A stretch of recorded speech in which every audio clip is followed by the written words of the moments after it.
Olá, pessoal, seja bem-vindo. A nossa entrevistada de hoje é Rosane Sampaio Santos, fonoaudióloga do Conselho Regional de Fonoaudiologia do Paraná e de Santa Catarina.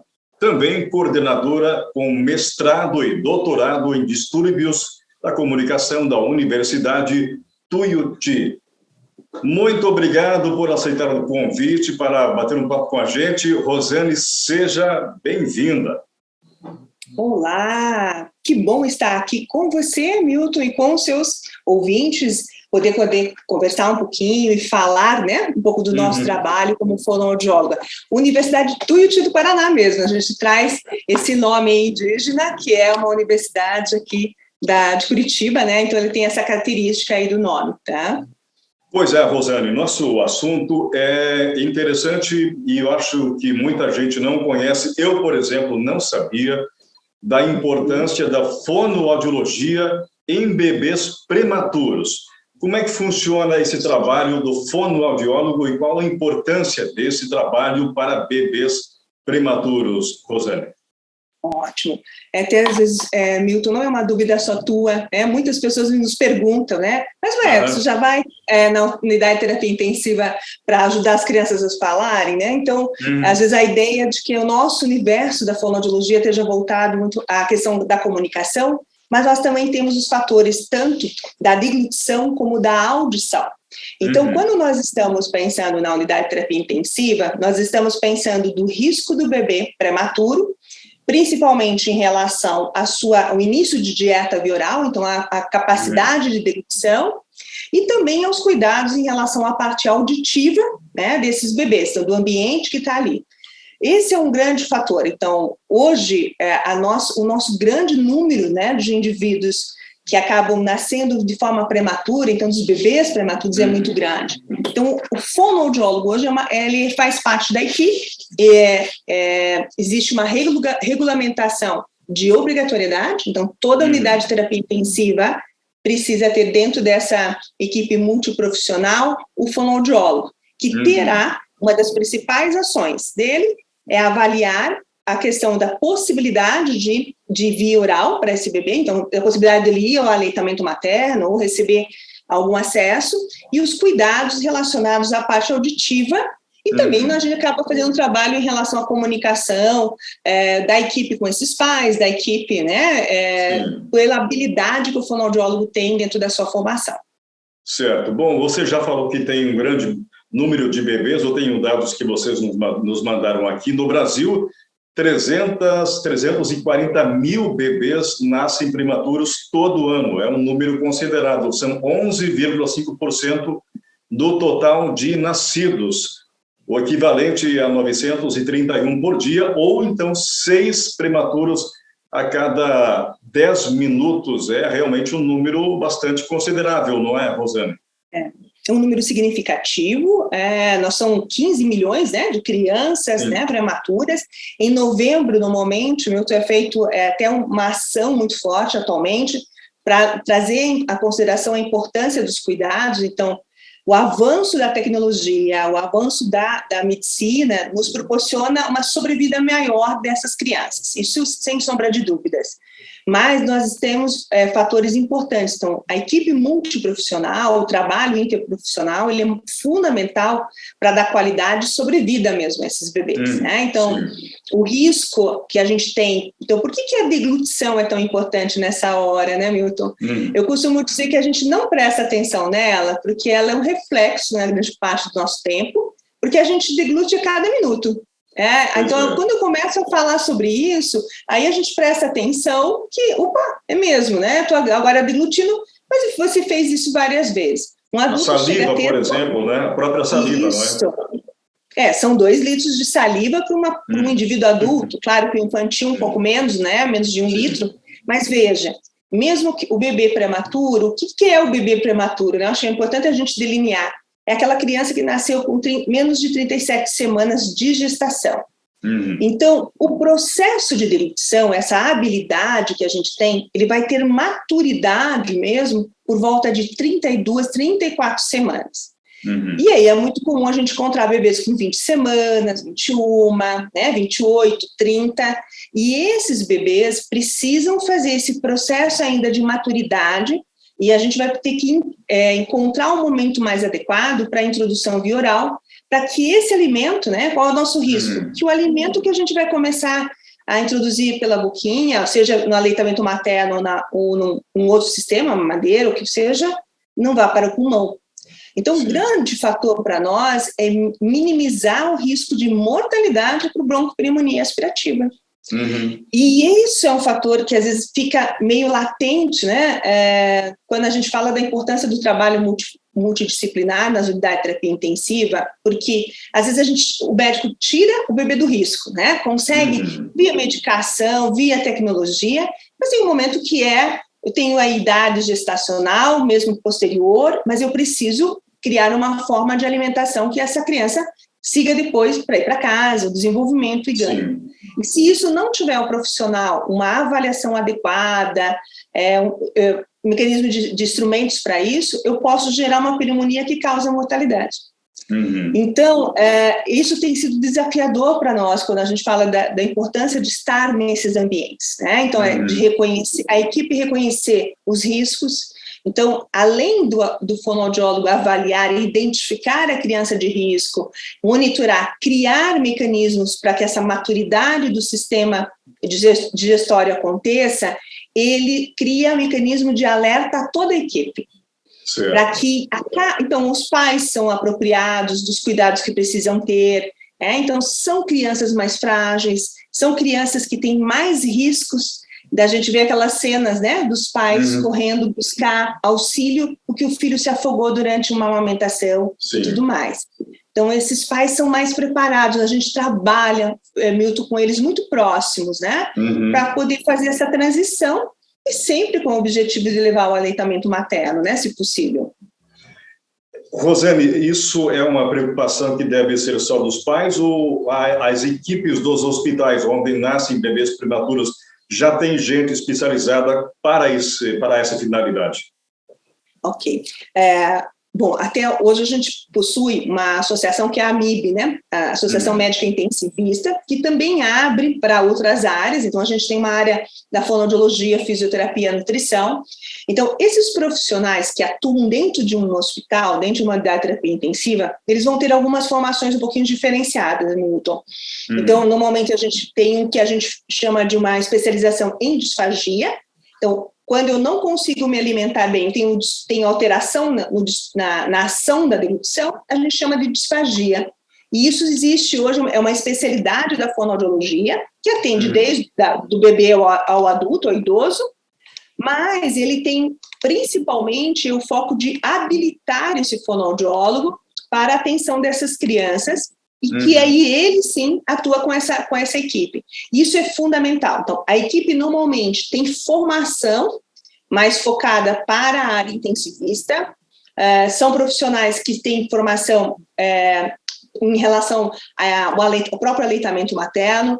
Eu falo, Milton, hoje os médicos, do enfermeiro o técnico da enfermagem, o médico, como nós, fonoaudiólogo, nutricionista, passamos por toda uma formação de cuidado e incentivo ao aleitamento materno, que ainda é baixo no nosso país, por incrível que pareça.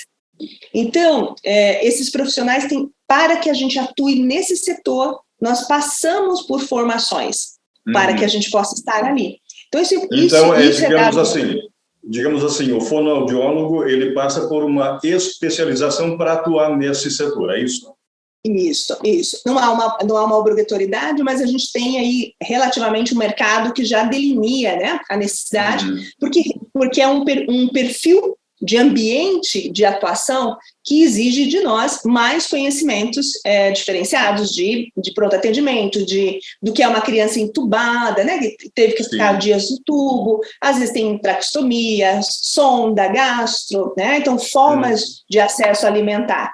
Então, esse profissional, normalmente, ele tem uma formação, além da sua formação de graduação, uma especialidade dentro da disfagia, que o permite ter mais condições, vamos dizer, para estar atuando. O que a gente ainda percebe, Milton?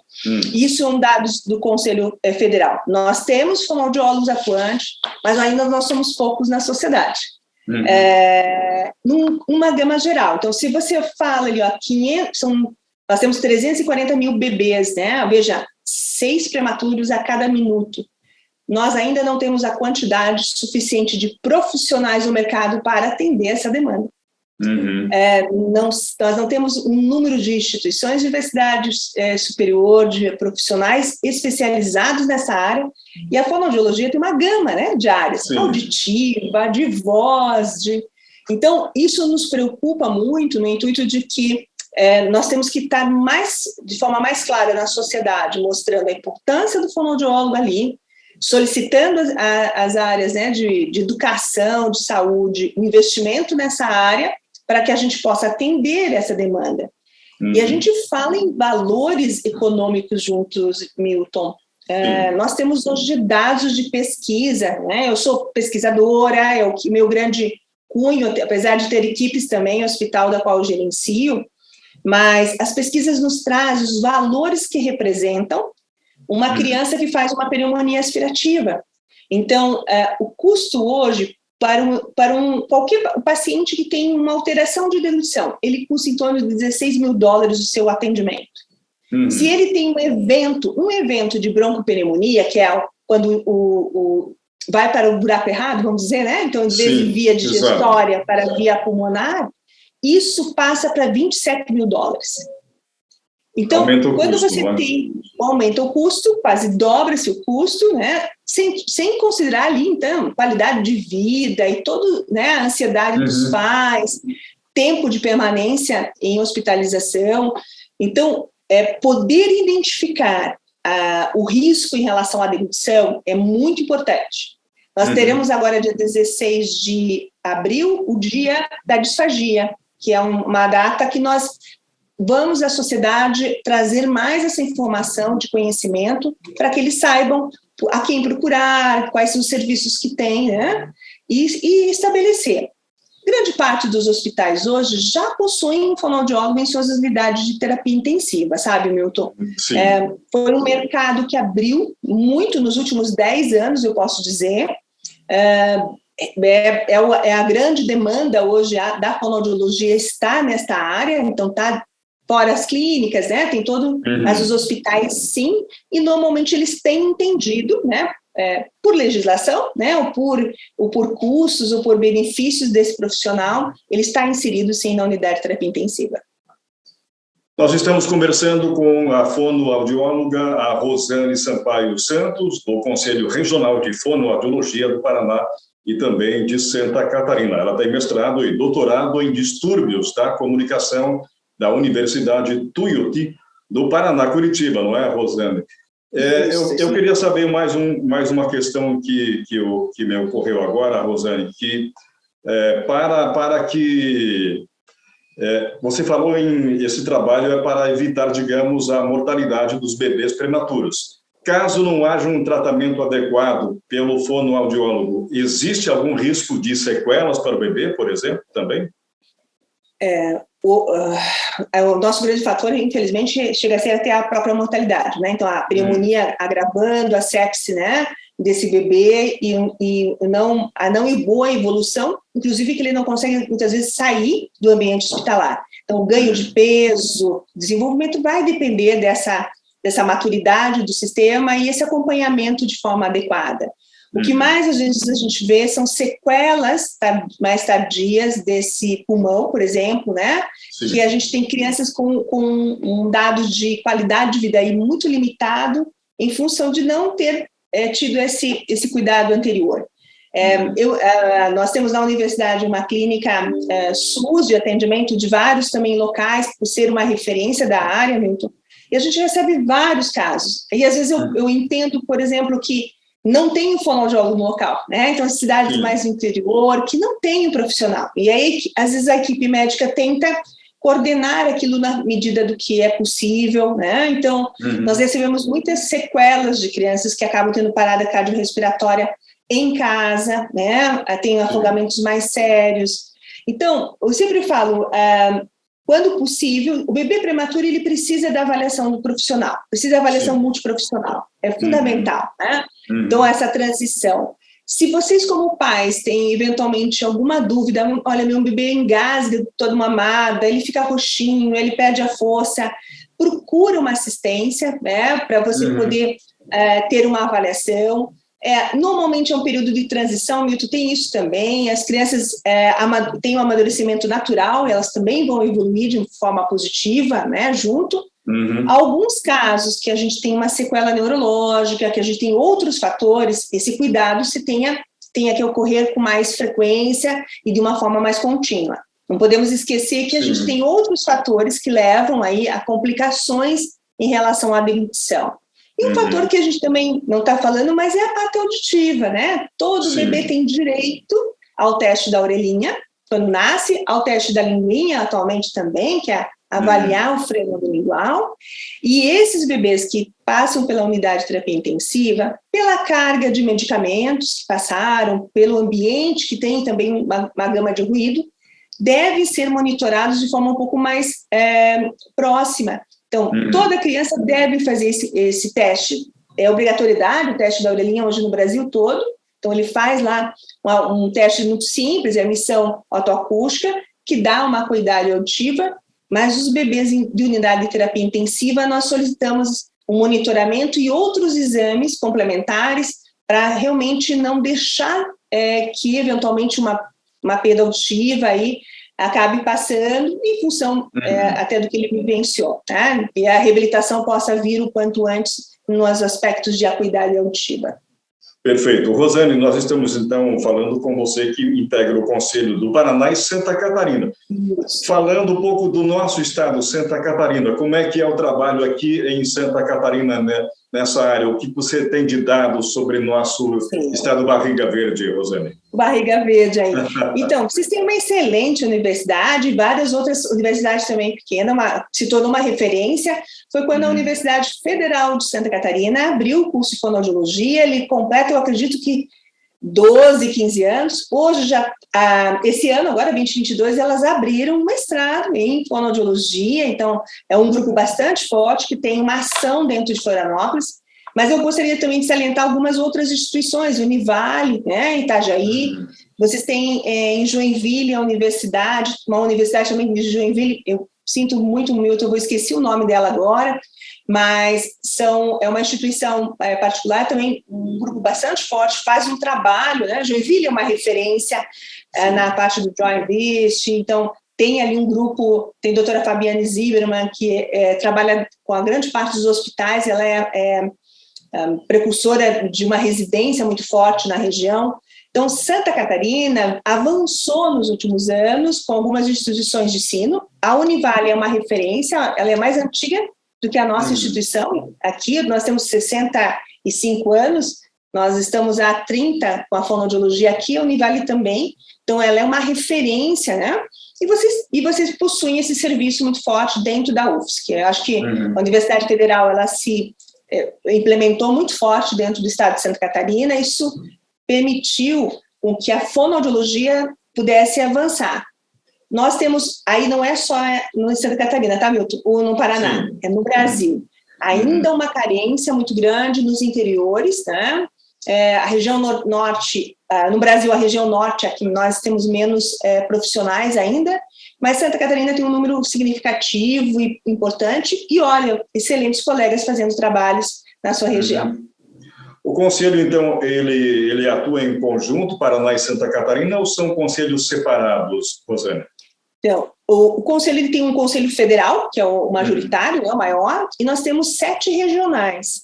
O que acontece é que Paraná e Santa Catarina, quando foi aberto, ele era Santa Catarina não tinha tantos profissionais, então foi agregado com o Paraná, que também tinha um número relativo, então ele ainda permanece como uma única região, como tem outras, né, de Minas e com proximidades. Tem a regional do Rio Grande do Sul, né? Então, Rio Grande do Sul, temos em Paraná e Santa Catarina uma outra região, temos daí São Paulo, Rio de Janeiro, região de Minas, Norte e Nordeste. Então, são 7 regionais que facilitam aí a transição do Conselho Federal de Fonoaudiologia, que é o conselho que vai regimentar a nossa área, dar suporte ao profissional, né, nessa ação, também fiscalizar, né, mas normalmente eles têm sido um grande parceiro, né, dentro com os profissionais, inclusive auxiliando, né, na formação, auxiliando na implementação dos serviços, adequando diretrizes.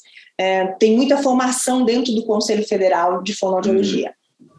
Bom, Rosane, o nosso foco da conversa é sobre o trabalho da fonoaudiologia em bebês prematuros. Quando a gente fala em fonoaudiologia, a gente logo lembra que é um especialista, um profissional que lida com a voz, com a fala das pessoas.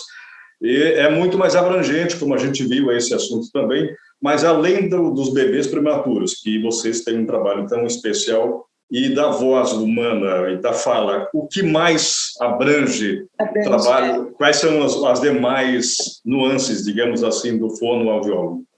Eu vou fazer uma ressalva. Inclusive, a gente faz trabalho com a voz do bebê, tá? Então, assim, quando é tirado o tubinho em relação ao respirador, a gente avalia o choro do bebê, a gente tem dados hoje para ver se tem sequela, se teve alguma lesão pelo choro do bebê. Então, de uma certa forma, com o bebê a gente avalia a questão vocal e a gente prepara o aspecto da linguagem, né?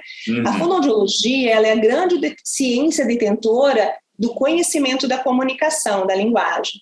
Então, como ela permeia pela voz, permeia pela linguagem falada, né, a nossa comunicação, a linguagem escrita, aos aspectos auditivo, aspecto da dicção. Então, hoje nós está indo para a 14ª, são 13 áreas de especialidade, Milton, tá? Então, a fonoaudiologia, ela ganhou um corpo de entendimento, de trabalho muito forte, né? A área auditiva, em termos de inovação, tecnologia, de aparelho auditivo, de exames de acuidade auditiva, de reabilitação, seja reabilitação virtual, realidade aumentada, hoje é uma realidade nas nossas clínicas, em termos de avanço.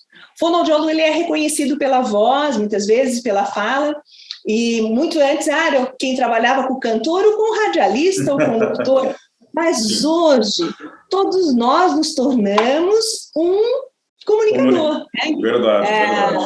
Então, eu acho que a pandemia nos fez muito mais isso, a trabalhar, a mídia social, hoje o trabalho, né, muitas pessoas em mídia, de apresentar o seu serviço, o seu trabalho, faz com que a gente tenha mudado o olhar de quem é a voz profissional. No fundo, todos nós hoje utilizamos a nossa voz de forma profissional. Então, ela é um fator marcante, mas nós temos vários aspectos. Hoje, a neurologia, a oncologia, então, trabalho desde escolas, hospitais, grandes centros de clínica, centros especializados na parte auditiva, desenvolvimento da linguagem, desenvolvimento da fala, melhorias da comunicação oral.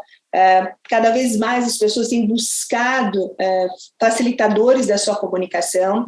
Então, a fonoaudiologia hoje, por isso eu digo, nós somos poucos ainda. Então, eu vejo os alunos, Milton, amanhã eu vou participar de uma formatura da nossa turma, mas eles saem todos empregados já. Eles estão todos com o mercado solicitando essa área pela demanda, né?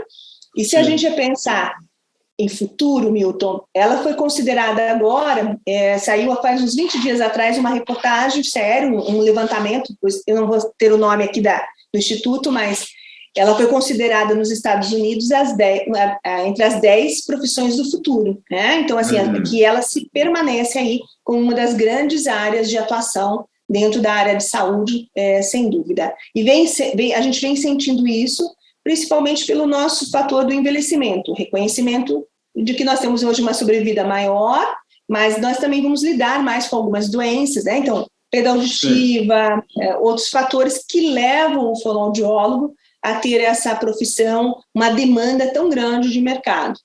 Então, está aí uma boa dica para quem está nos vendo, o jovem que está meio indeciso aí para escolher uma profissão, uma atividade.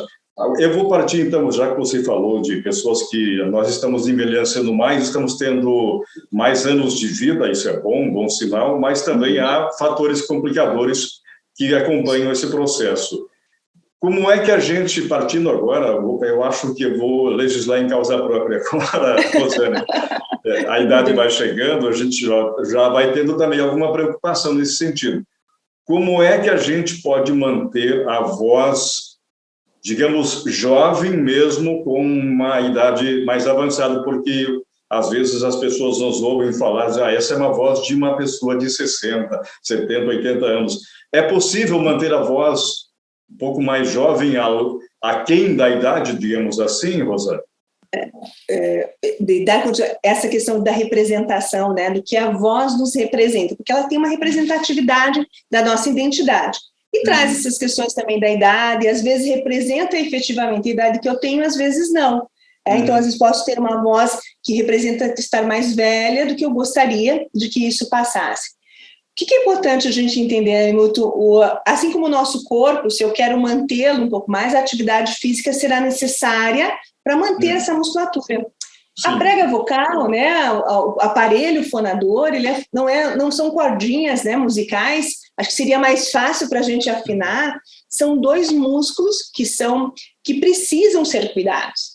A grande questão nossa e que a gente observa é que às vezes a gente vai para trabalhar com a voz, vamos lá, então o pessoal que é do marketing hoje brinco, eles passaram as tardes, às vezes nas mídias sociais, 12, 15 horas, fazendo grandes maratonas, né? Como grandes cantores, mas a maioria não se preparou. E aí o que achou? No final do ano nós estávamos com os consultórios lotados de pessoas que passaram a fazer vários trabalhos de live, de palestras online, mas nunca tinham feito um preparo, não tinham água por perto, não tinham cuidado se estavam falando alto, estavam colocando bem usando bem o arcabouço oral para essa projeção vocal. Então, esse músculo vocal, essa laringe, ela também pode ser trabalhada. Então, isso é um fator. Então, eu tenho exercícios, eu tenho dados que me auxiliam, e tem outros que podem prejudicar. Então, se o cigarro, ele vai com o tempo criar ali uma questão maior, falar alto, gritar, não ter uma boa colocação vocal, o refluxo gastroesofágico. Então, tem vários fatores que eu preciso tomar cuidado, então, da minha alimentação, da ingestão de água, mas o lado positivo da voz, ela pode ser trabalhada, né, Milton? Então, assim, como eu também posso ganhar músculo em outras partes do corpo, mas não no sentido de ganhar músculo de potencializar, eu dou a ela o direito de estar preservada por mais tempo. Eu sempre dou exemplo, vocês devem ter aí tido por um tempo no aeroporto de vocês, uma das vozes mais bonitas de chamada de voos, ela trabalhou até os 75 anos, gravando chamadas de aeroporto. Atenção, passageiros, voo 376. Então, ela era uma voz super reconhecida, principalmente nos aeroportos de São Paulo, que era a representatividade internacional, e ela seguiu até uma grande idade dela com o mesmo padrão, mas tinha todo um cuidado e um preparo vocal. Então, se você é um profissional que utiliza bastante a voz, ou deseja manter bem, ou deseja que a sua voz venha fazer os treinamentos com a gente, vamos exercitar a nossa fisioterapia. Tá certo. Bom, eu estou aqui chegando ao final do nosso tempo aqui, Rosane. Eu quero te agradecer muito pela gentileza de atender a gente aqui por meio desta videochamada. Rosane Sampaio Santos, fonoaudióloga do Conselho Regional de Fonoaudiologia do Paraná e também do nosso estado de Santa Catarina. A Rosane também tem mestrado e doutorado em distúrbios da comunicação pela Universidade Tuiuti, aí do Paraná, Curitiba. Nós ficamos muito gratos pela sua presença e pelas palavras e principalmente pelo conhecimento que você nos passou aqui, pelas informações. Rosane, muito obrigado e esperamos que a senhora possa nos atender mais vezes também. Milton, agradeço o espaço nos dado, né? Como fonoaudiologia, eu represento aqui a fonoaudiologia. É importante a sociedade ter mais conhecimento dessa área, até para buscar o seu direito de atenção por esses profissionais. Esses espaços são importantes e nós nos colocamos à disposição de você e da sociedade também. Eu já sei agora, me ocorreu, quando eu vou te chamar novamente. no Dia Mundial da Voz. Aí a gente pode falar algo mais específico sobre os cuidados da voz, não é? Isso, tem um dia especial para isso, vamos à disposição, vamos marcar, Milton, tá bom? Tá bom, um abraço para a senhora. Abraço.